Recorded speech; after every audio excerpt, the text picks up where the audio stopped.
Okay, I want to start with a clip here from the president speaking at the General Assembly. Listen to what he said here. We continue to call on Palestinians to end incitement against Israel. And we continue to emphasize that America does not accept the legitimacy of continued Israeli settlements. The time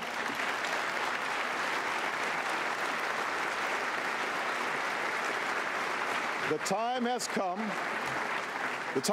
to relaunch negotiations without preconditions that address the permanent status issues: security for Israelis and Palestinians, borders, refugees, and Jerusalem. And the goal is clear: two states living side by side in peace and security.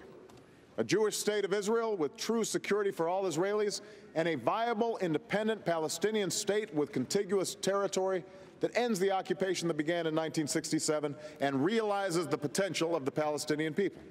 Okay, occupation that began in 1967, that's weird. It was a war. They won. Yeah, well, this is the most radical anti-Israel speech I can recall any president making. And I just want to, let me just I was just going to ask you two phrases in what you just heard. Yeah. The president says America does not accept, and I'm quoting now, the legitimacy of continued Israeli settlements, not new Israeli settlements, continued Israeli settlements, which, you know, this is Mr. Wordsmith here. That calls into question, in my mind, all Israeli settlements. Then he says that we want a Palestinian state that's contiguous. You know, by the way, Gaza and the West Bank were never contiguous Palestinian areas before. And that ends the occupation that began in 1967. Mm-hmm. That means, I think, a return to the 67 borders. Now, he doesn't say that. Show me. That's okay. certainly implicit in this statement. Show me what this means. Okay, here's Gaza. Here's the West Bank.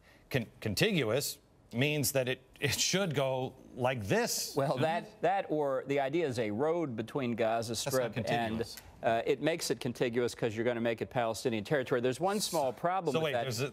But then Israel is not contiguous. Yeah. Well, do you think that matters to the Palestinians?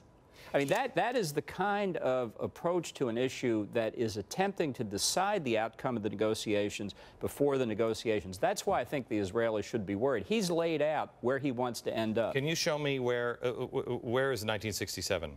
Well, on this map, the territories that are brown, west of the Jordan River and the Gaza Strip, are the so-called occupied territories. And the the 67 borders would put Israel back there with only a very narrow strip between Palestinian territory and the Mediterranean. And that would remain divided. That would not be the capital. We have never been for a divided Jerusalem. Well, we have said it's a matter for the final negotiations. Our State Department over the years has resisted any effort by the Israelis to say that Jerusalem is a unified city and the capital of their country. The only country I'm aware of where the United States disputes what the capital is. Did we sell out Israel today? I think it's very close to it. As I say, I think it's the most anti-Israel speech I can remember by an American president. And the important thing is, when you have the Palestinians in as weak a position as they are now, to have Barack Obama be their lawyer, in effect, puts them in a very strong bargaining place. All right. I saw some other things in this that really, really disturbed me. We'll have more with Ambassador Bolton in just a second. Edge. We're back with former U.S. Ambassador to the UN, John Bolton. Bad day at the UN. Yeah, I have to say, I was very shaken by this speech. I was disturbed by it because it shows the president in the most naive mode, talking about how many problems he wants to solve through the United Nations. He did everything but say, why can't we all just get along?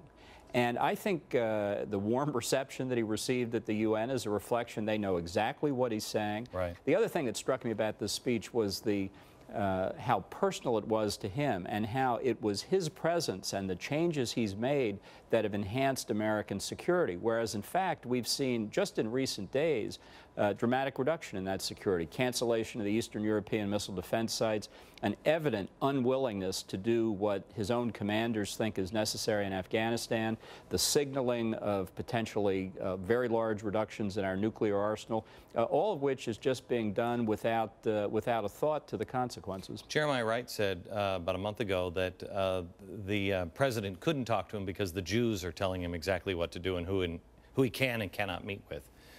I don't think the Jews were talking to him about this speech. Yeah, well, you know, this is part of a conspiracy theory that a lot of people on the left have, that the Jews are running our foreign policy. And, you know, here you and I are, you're a Mormon, I'm a Lutheran, not a very good one, talking about the security of Israel. We're not part of the Jewish conspiracy. Yeah.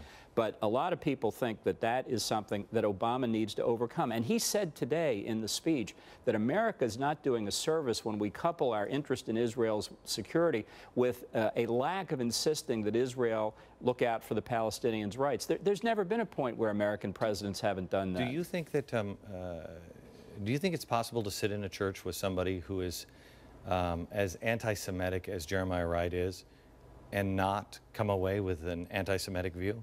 Well, I think at a minimum he was either asleep for 20 years or we need an explanation, which we didn't really get in the Jeremiah Wright speeches in the campaign. Aren't we seeing that kind of, I mean, we're changing our policy towards Israel, at least. It may not be anti-Semitic, but we're changing course almost 100 dramatically. degrees. Yeah. No, I think we've put Israel on the chopping block. Okay. This speech demonstrates to the Palestinians they don't have to make concessions. The president's going to take care of it. Do you think that we put ourselves kind of on the chopping block as well? I mean, I heard we have one piece of sound here. No one nation should or can or should try to dominate. Do we have that? No one nation can or should try to dominate another nation. No world order that elevates one nation or group of people over another will succeed. No balance of power among nations will hold. Okay. No world order that elevates one nation or group over another will succeed.